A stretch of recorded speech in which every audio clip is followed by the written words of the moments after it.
Friday. I think I'm doing a little reading this afternoon. I love Friday afternoons when work's done and come outside and you've got this beautiful view. Sun setting, shade is over the yard, the dog's licking my feet. Anyway, we're going to read a little of Elvis and Kathy, and it's been a minute, but I am going to finish this chapter. I couldn't remember what I had done, and when I opened it up, I was like, oh yeah, there's a lot left in this chapter, and she's describing what it's like to be on tour. You know, the dry throats they get, you know, they don't want to get sick, and the vitamins, the energy, how much it zaps, and talking about chartered planes and all that kind of stuff. So, anyway, she said she was looking through her scrapbook and she discovered the itinerary for a typical 2-week tour written and sent to us by Colonel Parker's office. Reading it over, I wonder how we survived the 21-day tours. So this is a 2-week tour, and she said they also had 3-week tours, and she's like, man, I don't see how we survived that, and how in the world did we survive 21 days. So we're going to go over this. Okay, typical itinerary. We left Los Angeles at 7 a.m., stopped over in Las Vegas to pick up some band members, and then headed for College Park, Maryland, home of the University of Maryland. So they traveled across the country, 3-hour time change. However, there were no hotel accommodations for our large group, so we stayed at the Sheraton Inn in New Carrollton, Maryland. We left Los Angeles on Thursday morning and arrived at 6 a.m. on Friday morning in Maryland. That would have been 3 a.m. Los Angeles time. At 3:30, we took a bus to College Park for a 4 p.m. rehearsal, and then finished the rehearsal about 5:30. Took the bus back to New Carrollton, arrived there just in time to get ready for the show. We took a bus back to the University of Maryland Fieldhouse, where we were performing at 8:30. I wonder if Elvis was there at that rehearsal. I would think so, don't you? The next day, we stayed over in New Carrollton and did a Saturday night show at the University of Maryland Fieldhouse. Doing 2 shows at a university was not the norm for a tour, but the University of Maryland was a sellout both nights. In fact, all of Elvis's tour dates were sellouts, unlike other performers. Perhaps some of this was due to the fact that Elvis and the Colonel kept the price down to $10. $10. So everybody could afford to attend. He did not want to raise prices. Many performers charged $25 per person at that time, which did limit the number of people who could afford to hear them, and also many of these people played to less than capacity. It wasn't shrewdness on Elvis' part. He and the Colonel just felt that everybody in the family should be able to go to his concerts, and he wanted a reasonable price so they could afford to do this. See, Daddy, you could have taken all of us, or at least me, $20 to go to a Charlotte show.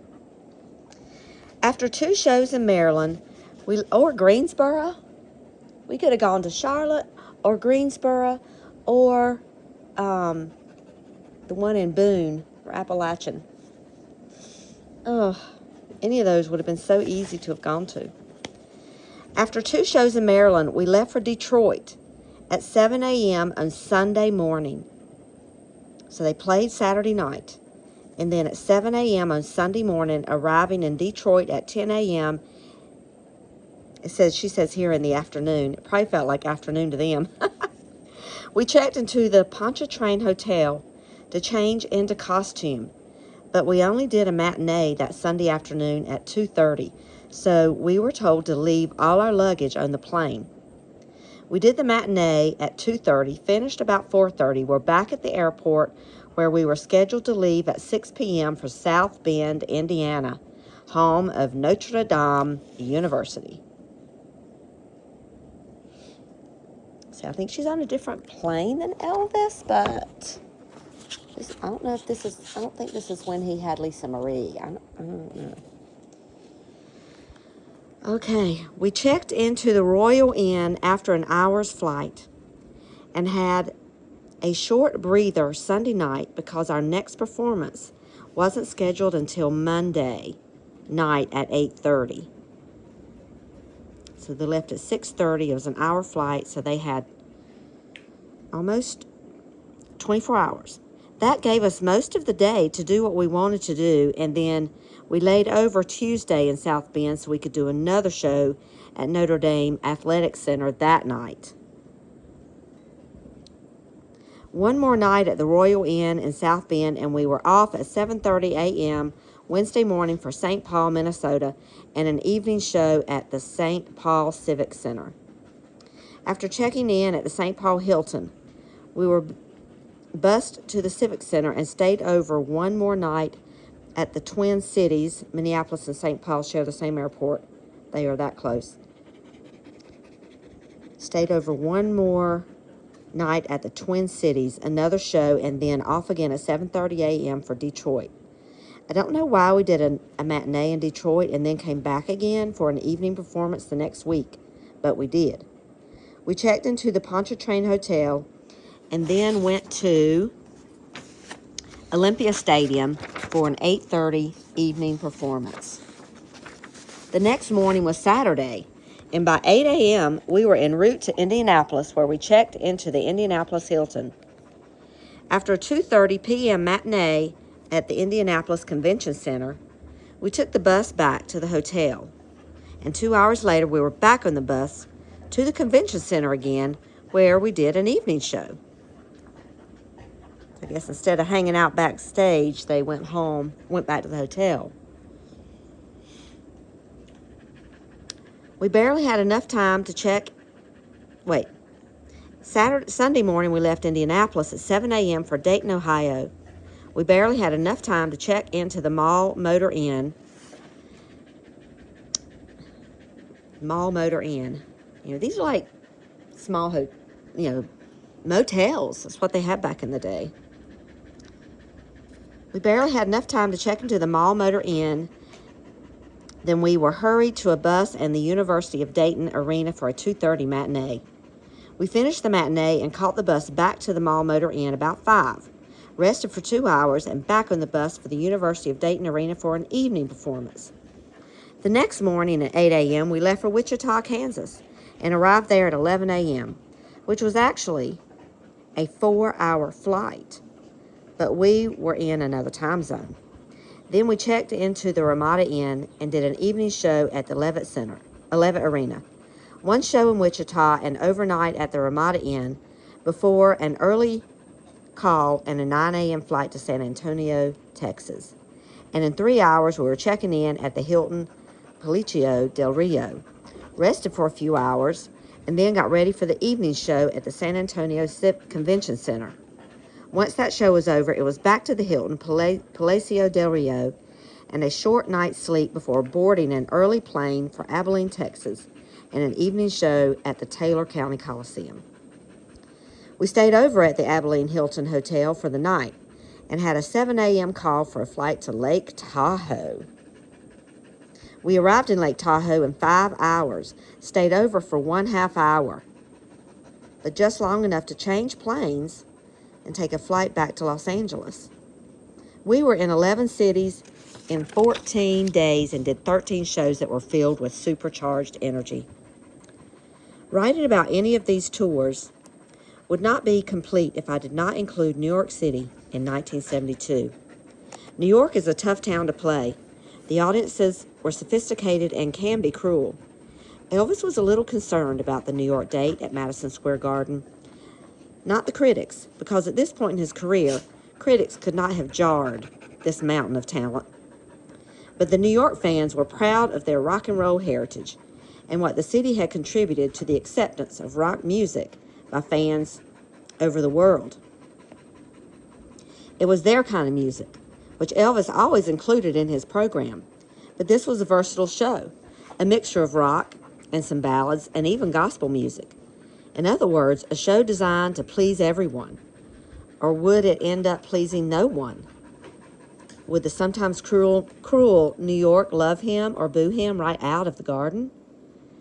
We had one matinee and one evening show, and it was unheard of for a single star to fill up Madison Square Garden more than once.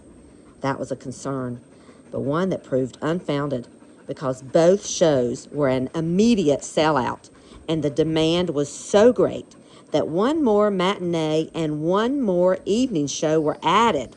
This was unprecedented. Wow. Wow. Hardly ever hardly ever did someone sell out one show because it's such a big arena. For back in the day, this was a big arena. But he sold out 4 shows. The night of the performance, the Sweet Inspirations opened and were accepted by the audience. But when comedian Jackie Kahane came on, he was relentlessly booed. Jackie gave up, and in a very gracious defeat, he said, "There are 20,000 of you and only one of me, and I bow to your wishes." After a short intermission, Elvis came on and brought down the house. He sang rock and roll. Then he introduced some ballads, and his decision to sing Bridge Over Troubled Waters was a risky departure from New York tastes. Even so, it soon had much of the audience in tears, including Beatle John Lennon, who was there wearing a rhinestone Elvis pin. The stomping and cheers from the audience must have been heard in New Jersey. Elvis had come to New York City and captured the hearts of the toughest of audiences in the country. If there is any doubt as to his impact on the Big Apple, I will include here a partial copy of a review by Ellen Willis in the rich but stuffy New Yorker magazine. After beginning with an Arthur Crudup blues, which would have been "That's All Right, Mama," Elvis devoted the first third of his performance to other people's hits, rock and roll songs like "You Don't Have to Say You Love Me," rock ballads like "You've Lost That Lovin' Feelin'." Good one. The second third was a Presley retrospective. Elvis sang the old hits straightforwardly, making no attempt either to recapture his youth or to parody it, except at the climax when he coyly started and stopped several times before going into Hound Dog. "You ain't nothing. You ain't. You ain't. You ain't nothing but a hound." That's what he does. All of this was certainly enjoyable enough, but it was the last part of the concert that moved me most. When Elvis began singing Bridge Over Troubled Waters, I knew something important was happening.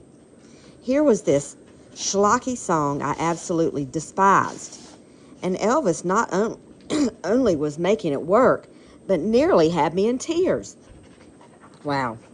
I can't believe she didn't like that song. I love Bridge Over Troubled Waters in the first place, but then he took it to another level. She despised it, and Elvis not only was making it work, but nearly had me in tears.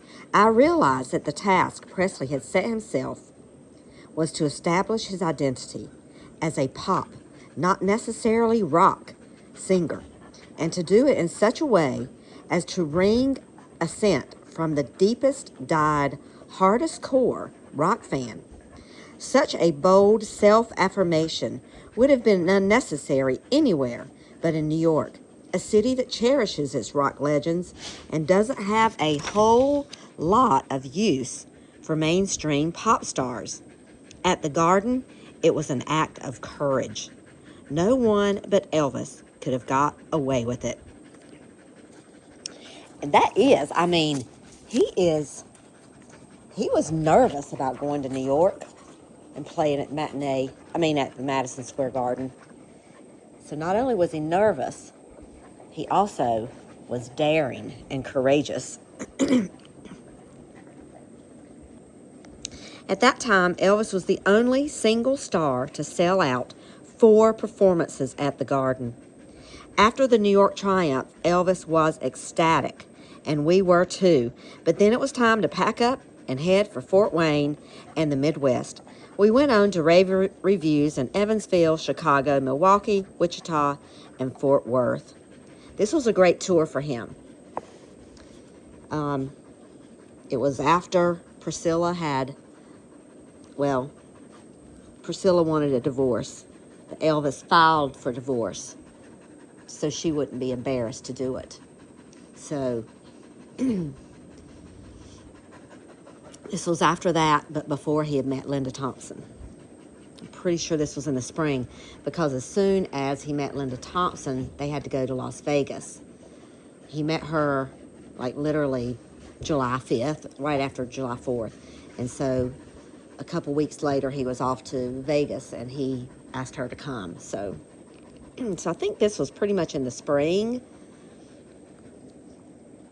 So he probably did a Vegas tour in February/March-ish.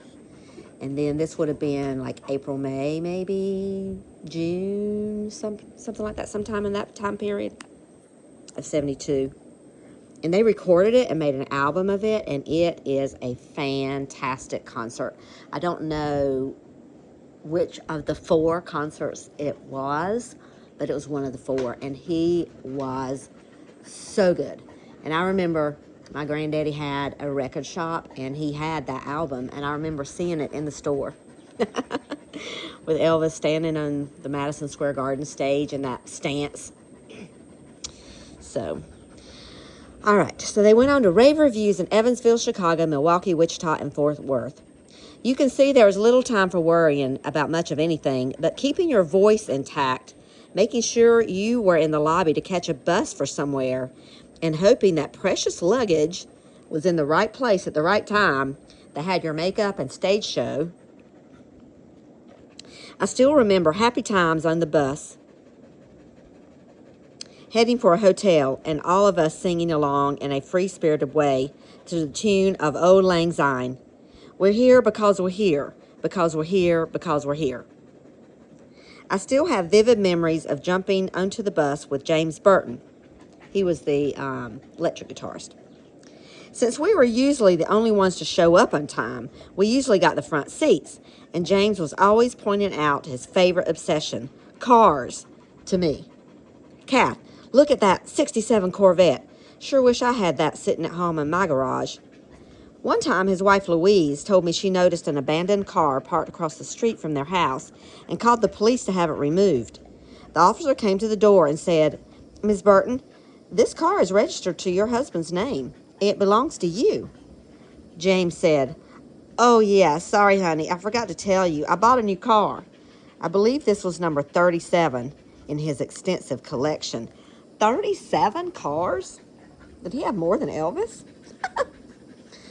On the other bus rides, I would sit next to Glenn D. Hardin, who was a good friend, a genius, and one of the most hilarious men I've ever met. He was the pianist. He'd say, "All right, boys and girls, get your bop suits on. Get ready for rock and roll. We're going to beat them tonight, 91-0. Get your bop suits on." Glenn D., a former member of Buddy Holly's Crickets and a member of Elvis's band, was the pianist who wrote some of Elvis' most stirring arrangements, including Bridge Over Troubled Water. His natural wit sparkled our conversations and kept the group's spirits up during our travels. So he took what I'm thinking, because Bridge Over Troubled Water was originally recorded by, I forgot the name of that duo that sang that, but they were pretty big.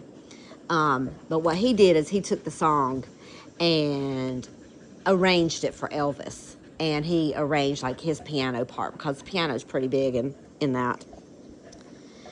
There were the carefree times that still bring a smile when I think of them, or those were the carefree times that still bring a smile when I think of them. But I also remember waking up in a room, thinking it was the room I was in the night before, and bumping into a wall as I headed for the bathroom, or walking into a closet instead of a bathroom, because that's where the bathroom had been in the room before in some other city. Your mind does play tricks on the road. That's funny. Over the years, I was often asked, especially by the foreign tourists who came to Las Vegas, when would we be going to Europe or to Japan? I wondered about that myself. Elvis had thousands of fans in England.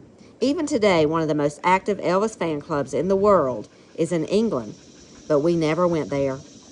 I was told it was because there just weren't enough auditoriums big enough or arenas big enough to accommodate the number of people needed to make those kinds of tours pay for themselves. That may be true, but another theory came up often enough to make me wonder. I had heard several times through the years that Colonel Parker was not a citizen of the United States and had no passport, which was the reason he never booked Elvis into a foreign country. We never even went to Canada, but always stayed on U.S. soil. However, Elvis had been there once early in his career.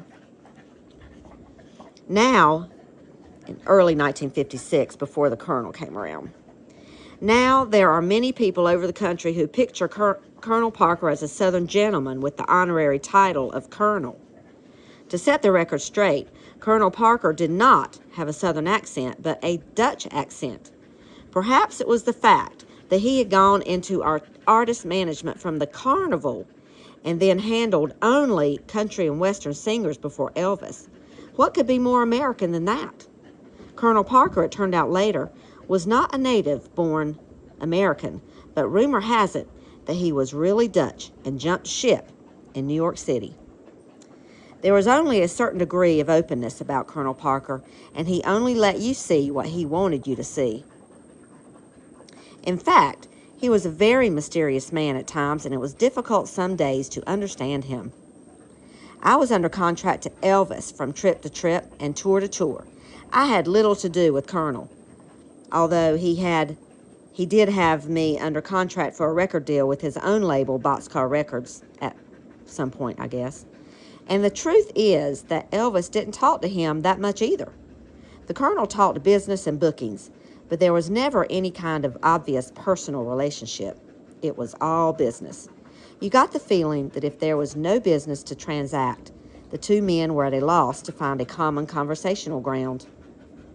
Years later, when a lawsuit was filed against the Colonel by the Elvis Presley estate, it is said that the Colonel ignored it, saying he did not have to honor the lawsuit settlement because he was not a U.S. citizen. If that is true, then it also solves the mystery once and for all as to why we never went to England or Japan on tour, even though thousands of fans were waiting for Elvis to come to their countries. In fact, he had big followings in West Germany, France, Spain, Belgium, Japan, Australia, and New Zealand. I know Elvis definitely wanted to go and would have had it been possible. He told me many times that he was going to tour Europe and some of the Orient someday, but nothing ever came of it. But just traveling the U.S. with all its conveniences was trial enough. About my third or fourth year on the road, I would get to the point where I thought I could not stand the sight of another hotel room. That would have been 1973 or 74. When things got out of hand, mainly because of the crush of people wherever we went, Myrna Smith, Estelle Brown, and Sylvia Shimwell, the three sweet inspirations, some of the band members and I would find motel rooms with a kitchen when we were in Las Vegas. We'd head for the nearest market, buy all kinds of food, and cook and eat like starving pilgrims. I can't tell you how I felt about standing in a kitchen and cooking my favorite dishes, lounging in a quiet place where nobody knew who I was, and where I knew when the telephone rang that it had to be someone from the show. It was pure heaven. One day, Estelle, Myrna, Sylvia, and I cooked pork chops and greens, and I downed 10. And those weren't the little bitty ones either. They never let me forget that. She ate 10 huge pork chops. If we stayed in a motel on the outskirts of town, away from the hotel where we were performing, we had to drive to the hotel, didn't have room service, and had to drag our own luggage around. So it was pretty inconvenient and didn't do it very often. But when we did, It was just a great delight, and I felt as if I had been on vacation when I returned to the old routine. There is a special camaraderie that happens between sidemen on the road day after day. I learned a lot from the Sweets, and we got along well over the years. Although all three of them were black and I was the only white girl, I don't think any of us even noticed what color we were after the first day we met. The black versus white differences really never came up in our friendships, although I noticed it in our music. They would sit backstage and think up rhythmical patterns and notes that no white person I knew would ever dream up. These girls had won a Grammy for their backup work with Aretha Franklin and were the originators of the ah-ooh sound. Ah-ooh. In fact, Myrna Smith, Sylvia Shimwell, Estelle Brown, Cissy Houston, Whitney Houston's mother, Dionne Warwick, and her sister Dee Dee, and Aretha all went to the same church in New Jersey and sang there. What a choir that must have been. For real. Dang. One night, they all got together, with the exception of Cissy, and we went to the Tropicana for an impromptu jam session. The memory that stands out the most is that of Aretha. I don't even remember the song she sang, but I was in awe. Here she was with a band she'd never seen before or met, wailing her heart out, and I thought to myself, now that's singing. Myrna and I went out together another night and ended up at the casino watching the Gamblers at the Flamingo Hotel. Elvis played at the Flamingo in 56, 57, some point. The Colonel took him there. A rather nice-looking man came up to us and said, "Are you the working girls?" "Yes," we answered. "Where do you work?" "Where do you work?" he asked with increasing interest. "At the Hilton," we said. "What are your hours?" "Oh, we just got off," we replied.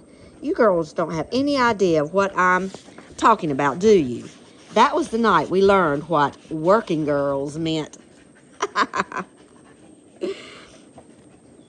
There were only 4 women with the Elvis tour, the 3 Sweet Inspirations and myself.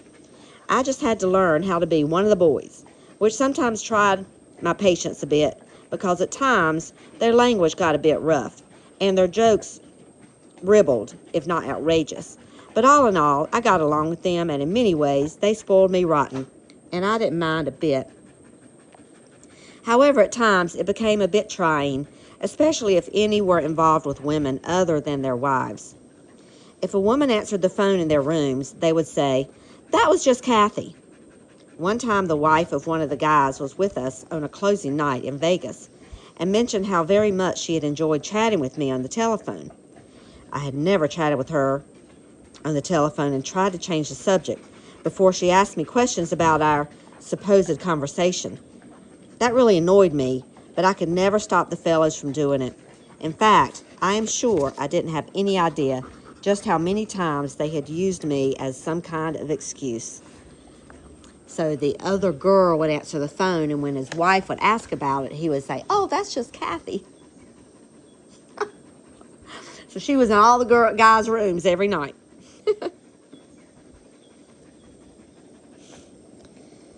Oh, let's see. Because the Colonel's office was concerned that something might go wrong, we were never supposed to leave the tour once we started. But sometimes I did. One night, J.D. Sumner, our wonderful bass singer, talked me into singing at a gospel convention with him in Nashville. We were playing Dayton, Ohio, and we flew out to Nashville at midnight and didn't get back to Dayton until 7 o'clock in the morning, and barely made the bus call. Another time, before an evening show, J.D. leased a car, and we drove to a nearby city to do another gospel performance. Because there was so little time between the shows, I had to sing at the gospel show dressed in the scanty costume I wore in the Elvis show. J.D. took one look at me and said, "Kathy, be sure to keep your coat on." And I did. No matter how debilitating it was for us to be on the road, and it was every bit as debilitating to Elvis, he always managed to keep going no matter what. In fact, he seemed to thrive on it. In spite of sore throats, head colds, and lack of rest, Elvis was always ready for a show, even though he had pneumonia several times while we were traveling. He threw out so much energy, and the throbbing clouds threw it back in such great quantity that I wonder sometimes if we really needed electricity, because there was so much being generated right from that stage. Elvis sang his heart out, and as the crowds got louder and louder and the stage vibrated as if we were experiencing... Elvis sang his heart out, and as the crowds got louder and louder and the stage vibrated as if we were experiencing a major earthquake, it couldn't help but affect me, and I would respond with such enthusiasm that my fatigue or any other trouble would be lost in the sheer joy of what we were all doing. I remember when conductor Joe Gershow thought he had a good idea when he suggested they start the show with a disco version of Richard Strauss's Also Sprach Zarathustra, otherwise known as the theme from 2001, A Space Odyssey. Dun, dun, dun, dun. Oh, I can't do it right now, but that's the thing, his theme music that most people are familiar with. Joe wanted me and the Sweets to go into a repeated vamp of The King of Rock and Roll, The King of Rock and Roll, The King of Rock and Roll. I looked over at Myrna and said, "He's not going to like this." "You had better tell him," she said. Elvis came up from the downstairs dressing room to hear us. We were in rehearsal for our opening in Las Vegas. He very politely listened and then said, "I got to think about it." I could see in his eyes he didn't like it. He didn't want to tell him right away, so let me think about it. He went back to his dressing room and then discreetly sent word through Charlie to cut out the King lyrics. He hates to tell people no. Not only did he dislike being called the King on religious grounds, but he never accepted the title, the King of Rock and Roll. One night, I remember in his suite in Vegas, Elvis and I had a yawning fit. One followed the other, and we couldn't seem to stop. "You know what that means?" he asked. "It means I'm tired," was my reply. "No," he said. "Mary Tyler Moore told me once that when you yawn like this, it means you just don't even want to go on stage. That's what it means. Subconsciously, we don't want to go on stage." Well, we went on stage anyway, of course, and the yawning was replaced by a tremendous energy that grew with each song. Before long, Elvis was doing one of his greatest shows. I sang better than I had been singing. A couple of times that night, Elvis would sneak a look at me and wink and smile. It was as if he was saying, "I love it, baby. I love it." I did too. So much for Mary Tyler Moore's theory. I still think we were yawning because we weren't out there performing and we were flat out tired. Being on tour together, I soon found out, didn't mean that Elvis and I would see more of one another. Not long after our second tour began, so this would have been in 1971, not long after our second tour began, an article appeared in a fan magazine about Elvis and his dark-haired singer, Millie, traveling together. Of course, Millie had left the show months before, but Priscilla saw it and knew the writer was talking about Kathy Westmoreland. And that's when Elvis decided we had to cool it. "They're onto us, Minnie Mouse," he told me, so I began to travel on the show plane and not Elvis's plane. This meant that many times Elvis would stay over and I would go ahead on the show plane and wouldn't see him until we were on stage together. Mike came out here, so let me just start back over. I don't remember where I was in this paragraph. This meant that many times Elvis would stay over and I would go ahead on the show plane and wouldn't see him until we were on stage together. Then Elvis might leave for another city and I would stay over. Eventually, we would be in the same city overnight, but it wasn't as often as I would have liked. When we did see one another, we both bubbled over with things we had saved up to tell each other, something we had read, something we had heard, a new song, an idea, all sorts of conversation that had been bottled up for days. I can still picture us, me wearing one of his pajama tops as usual, both sitting in bed, talking or reading a new book aloud to one another, and he would put his arm around me and say, God knew what he was doing when he sent you to me. I love you, Kathy. You really do wonders for me. Aw. I love that. I think so. God sent Kathy to him because he needed someone like her.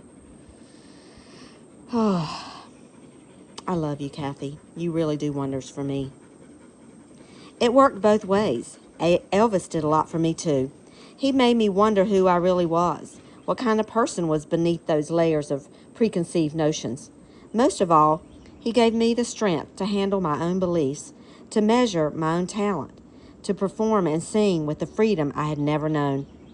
He was always the stabilizing influence in times of crisis. He gave me the ecstasy of being myself. He gave me wings and showed me how to fly. I believe those are the greatest gifts a man can ever give a woman. Wow.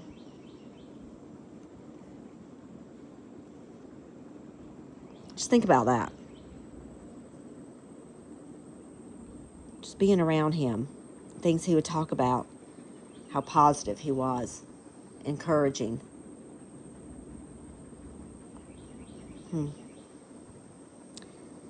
He made her wonder who she really was, what kind of person was beneath the layers of preconceived notions. He helped her know who she was.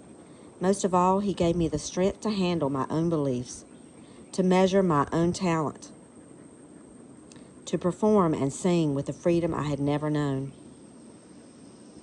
He was always the stabilizing influence in times of crisis. He gave me the ecstasy of being myself. He gave me wings and showed me how to fly. I believe those are the greatest gifts a man can ever give a woman. That is amazing. Wow. I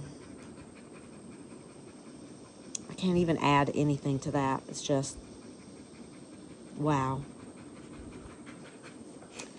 All right, so that is the end of that chapter.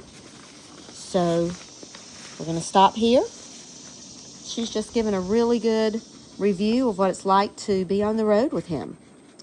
And I love that last paragraph of what kind of friend he was to her. Very encouraging. Very encouraging. Very encouraging. Stabilizing. He gave me wings and showed me how to fly. All right. Well, I'm done. And I'll catch y'all next time. Bye. Say bye, Ava. Ava. Good girl.